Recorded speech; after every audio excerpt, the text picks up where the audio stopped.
दोस्तों, अगर मैथमेटिक्स में जीरो का अर्थ पूछा जाए तो आप क्या बताएंगे? अगर कहीं भी जीरो या शून्य लिखा मिल जाए तो उसको आप क्या समझोगे? यही ना कि इसका मतलब कुछ नहीं, या फिर जिसका अस्तित्व ना के बराबर है, एकदम जीरो। अगर मैं कहूँ आपके पास 1 रुपए की नोट हो और वहीं दूसरी तरफ एक दूसरी नोट हो जिसके एक के बाद एक जीरो लगा हो, तो आप किस नोट को ज़्यादा वैल्यूएबल समझोगे? जाहिर सी बात है, जिसके पीछे एक के बाद जीरो लगा हो उसी को। इसी जीरो की खोज भारत में हुई है और भारत जैसे देश ने ही पूरी दुनिया को जीरो दिया है। अगर मैं कहूँ सच में जीरो की खोज भारत में ना होकर कंबोडिया जैसे देश में हुई है, तो आपको कैसा लगेगा? ये मैं नहीं, बल्कि अमेरिका की एक गणितज्ञ का कहना है कि शून्य का आविष्कार भारत में नहीं हुआ था, बल्कि शून्य कंबोडिया जैसे देश में किया गया था। और इनका नाम आमिर एक्जेल था। डॉक्टर आमिर एक्जेल द्वारा लिखा गया बुक का नाम फाइंडिंग जीरो है। ये इस बुक में बताते हैं कि सबसे पहले पुराना शून्य भारत में नहीं बल्कि कंबोडिया में मिला था। इस किताब में लिखा गया है कि भारत के छोटे से शहर में बहुत बड़ा पर्यटक स्थल है जिसका नाम खजुराहो का मंदिर है।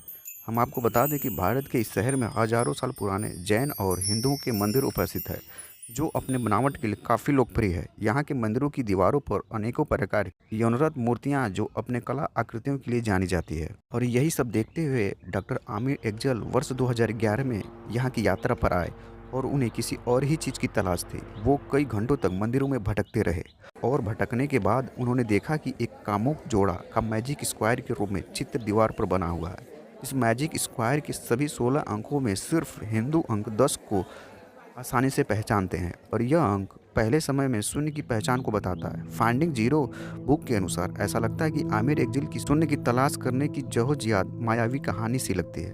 डॉक्टर एक्जेल खुद बताते हैं कि वह शून्य ही है जो हमारे स्थान मूल्य प्रणाली को संभव बनाता है। इनके बिना 4848 4080 के बीच क्या अंतर है, इस बात का पता नहीं लगाया जा सकता। बिना जीरो के अंक गणित के सवालों को हल नहीं किया जा सकता। बिना जीरो के इसका प्रयोग सबसे ज़्यादा आधुनिक कंप्यूटर सिस्टम की बाइनरी भाषा में होता है। लेकिन डॉक्टर एक्जेल इस बात के पीछे लगे हुए थे, यह कैसे पता किया जाए कि जीरो की उत्पत्ति कहाँ पर हुई है। तिथि निर्धारण करने के बाद यह पता चला कि यह खजुराहो के मैजिक स्क्वायर में जिस शून्य की बात की गई है वह दुनिया का सबसे पुराना जीरो नहीं है। लेकिन बाद में पता चला कि इसको ग्वालियर शहर में ढूंढा जा सकता है, जहां पर एक मंदिर में इससे जुड़े 1876 रिकॉर्ड मौजूद हैं। डॉक्टर एक्जेल इससे भी पुराने शून्य की तलाश में है। उनके द्वारा माना जाता है कि ग्वालियर का शून्य अरब के खलीफा के समकालीन था। यहाँ तक कि कहा जाता है कि शून्य अरब व्यापारियों के जरिए पश्चिम से होता हुआ भारत पहुँचा था। ऐसा माना जाता है कि डॉक्टर एक्जेल ने फ्रेंच आर्कियोलॉजिस्ट जॉर्ज कोइड्स से ज़्यादा प्रभावित थे।